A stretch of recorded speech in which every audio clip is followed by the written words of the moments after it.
திரியேக கடவுளின் நாமத்தினால் நம் அனைவருக்கும் கிருபையும் சமாதானமும் உண்டாவதாக. ஆமீன். இந்த ஆசீர்வாதமான தியான வேலையில வந்திருக்கவங்களை கடவுள் ஆஸ்வதிப்பாராக. இன்றைக்கு ஒரு மனிதனை பார்த்து ஒரு கேள்வியை கேட்கும் பொழுது அந்த மனிதனுக்கு அந்த கேள்வி கேட்பது என்பது பிடிக்காது. பொதுவாகவே யாராவது ஒருவர் தங்களிடத்துல ஒரு கேள்வி கேட்கும் பொழுது அது எப்படி இருக்கும், அதுக்கு நம்ம என்ன பதில் சொல்லுவோம், சொல்லினால் நமக்கு என்ன பிரச்சனை நடக்கும், இது நிமித்தமாக என்ன நடக்க போகும் என்று சொல்லி நினைத்து அந்த கேள்வி முடிந்த அளவிற்கு என்ன பண்ணுவாங்க, அதை விட்டு விட்டு விலக நினைப்பார்கள். கேள்வி என்றாலே இன்றைக்கு அநேகருக்கு பிடிக்காது. இன்னைக்கு வேதத்துல நாம் பார்க்கின்ற பொழுது கூட இயேசு ஆண்டவர் என்ன செய்கிறாரு, எருசலேம் தேவாலயத்தை சுத்தம் செய்கிறாரு. எருசலேம் தேவாலயத்தில் நடைபெற்ற விற்பனை எல்லாத்தையும் அப்புறப்படுத்துறாரு. அப்ப இதை பார்க்கின்ற பொழுது அங்க ஒரு கேள்வி கேட்கப்படுது. இயேசுவை பார்த்து கேள்வி கேட்கிறாங்க. அவ மத்தேயு மார்க் என்ற புத்தகத்துல பார்க்கும் பொழுது கேள்வியை கேட்கிறாங்க. பரிசேயர்கள், வேதபாரகர்கள், ஆசாரியர்கள், நீங்க எந்த அதிகாரத்தினால் இவை எல்லாவற்றையும் செய்றீங்க என்று சொல்லி ஒரு கேள்வி கேட்கிறாங்க. ஏன் என்று பார்க்கும் பொழுது இயேசுவை எப்படியாவது ஒரு பிரச்சனைக்குள்ளாக அகப்படுத்த வேண்டும், இயேசுவை எப்படியாவது கைது செய்ய வேண்டும் என்று சொல்லி அந்த ஒரு யோசனையோடு அப்படி செய்கிறார்கள். அடுத்ததாக பார்க்கின்ற பொழுது ராயனுக்கு வரி செலுத்துவது சரியா தவறா என்று சொல்லி கேள்வி கேட்கிறாங்க. அது மாத்திரமல்ல, ஒரு பெண்ணிற்கு 7 கணவர்கள் இருந்தார்கள். அவர்கள் மரணம் அடைந்த பிற்பாடு உயிர்த்தெழுதலில் அந்த பெண் யாருக்கு மனைவியா இருப்பாள் என்று சொல்லி ஒரு கேள்வி கேட்கிறாங்க. அப்ப இப்படிப்பட்ட பலவிதமான பிரச்சனையான எளிதில் விடை கொடுக்க முடியாத கேள்விகளை கேட்கிறாங்க. காரணம், இயேசுவை எப்படியாவது கைது செய்ய வேண்டும், இயேசுவை எப்படியாவது அகப்படுத்தி விட வேண்டும் என்ற சிந்தனையில இன்றைக்கு நாம சில கேள்வி நம்ம சந்திக்கும் பொழுது அதை விட்டு விலக நாம் நினைப்போம், அதை விட்டு தூரம் போற நினைப்போம், அந்த கேள்வியை தவிர்ப்பதற்கு நாம் நினைப்போம் இல்லையா? இன்றைக்கு வேத மதம் சொல்லுது, மார்க் 12ஆம் அதிகாரம் 13ஆம் வசனம் இப்படியாக சொல்கிறது, அவர்கள் பேச்சிலே அவரை அகப்படுத்தும்படிக்கு பரிசேயரிலும் ஏரோதியரிலும் சிலர் அவரிடத்தில் அனுப்பினார்கள்.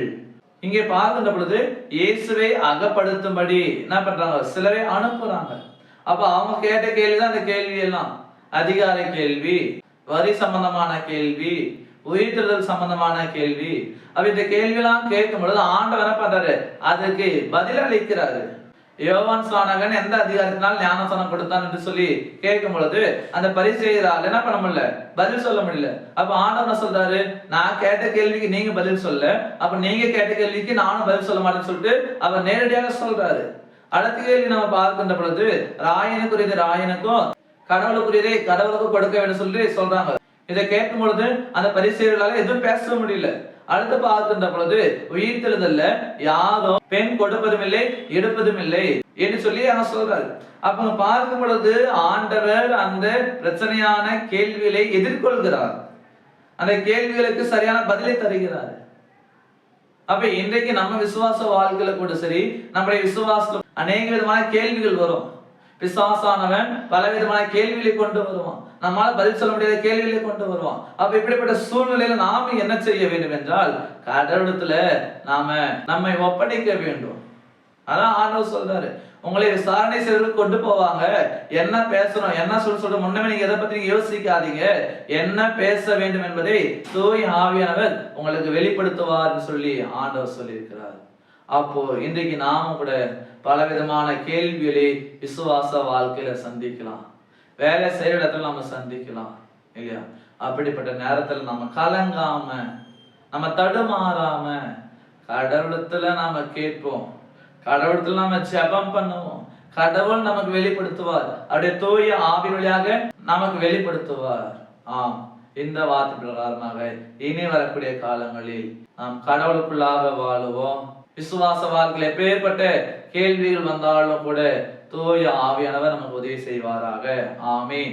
எல்லா பத்திக்கும் மேலான தெய்வீக சமாதானம் உங்கள் இருதயங்களையும் சிந்தனைகளையும் கிறிஸ்து இயேசுக்குள் காத்துக் கொள்வாராக.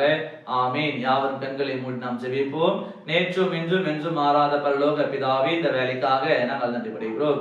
அப்படியாக நாங்கள் உம்முடைய வார்த்தையை கொண்டு கேள்விகள் பலவிதமாய் வந்தாலும் கூட அந்த கேள்வியிலே சந்திக்கத்தக்கதான திராணியை நீர் உமது தூய ஆவின் வழியாக எங்களுக்கு கொடுக்கிறீர் என்பதை நாங்கள் தியானித்திருக்கிறோம். அப்படியாக இனி வரக்கூடிய காலங்களில் எங்களுடைய விசுவாச வாழ்க்கையில, எங்களுடைய வேலைகளில எப்பேற்பட்ட நுணுக்கமான கேள்விகள் வந்தாலும் கூட அதை சந்திக்கத்தக்கதான பலத்தை, ஞானத்தை, அறிவை நீதான் எங்களுக்கு கொடுக்க வேணுமா கூட நாங்கள் வேண்டி இருக்கிறோம். தொடர்ந்து நீர் எங்களை நடத்தியர்களோ, என்னுடைய பயணங்கள், நினைவுகள், என்னுடைய வேலைகள் எல்லாவற்றும் நீர் ஆஸ்வதி சுவாமி. சிறப்பாக நாளில் கூட யாரெல்லாம் பிறந்த நாளை, திருமண நாளை கொண்டாடுகிறார்களோ எல்லாரும் நீர் ஆஸ்வதிப்பீராக. இரட்டிப்பான நன்மையினால் முடிச்சுட்டுவீராக. நிறைவான முழுமையான எல்லா ஆஸ்வதங்களை கொடுக்க வேண்டுமா கூட நாங்கள் வேண்டி இருக்கிறோம். எல்லாருடைய பலவீனங்கள், சுகவீனங்கள் ஆட்சி அப்புறப்படுத்தும். எல்லாருடைய தேவைகளை நிறைவேற்ற வேண்டுமா கூட நாங்கள் வேண்டி இருக்கிறோம். தொடர்ந்து எங்களை பாதுகாத்துக் கொள்ளும். நாங்கள் கேட்டவைகள் குறைவு, கேட்க மறந்த எல்லாவற்றையும் நிறைவாய் கொடுத்து ஆசிரிக்க வேண்டுமாய் இறைவன் இயேசு கிறிஸ்துவில் ஜெபிக்கிறோம் அன்பின் பிதாவே. ஆமீன்.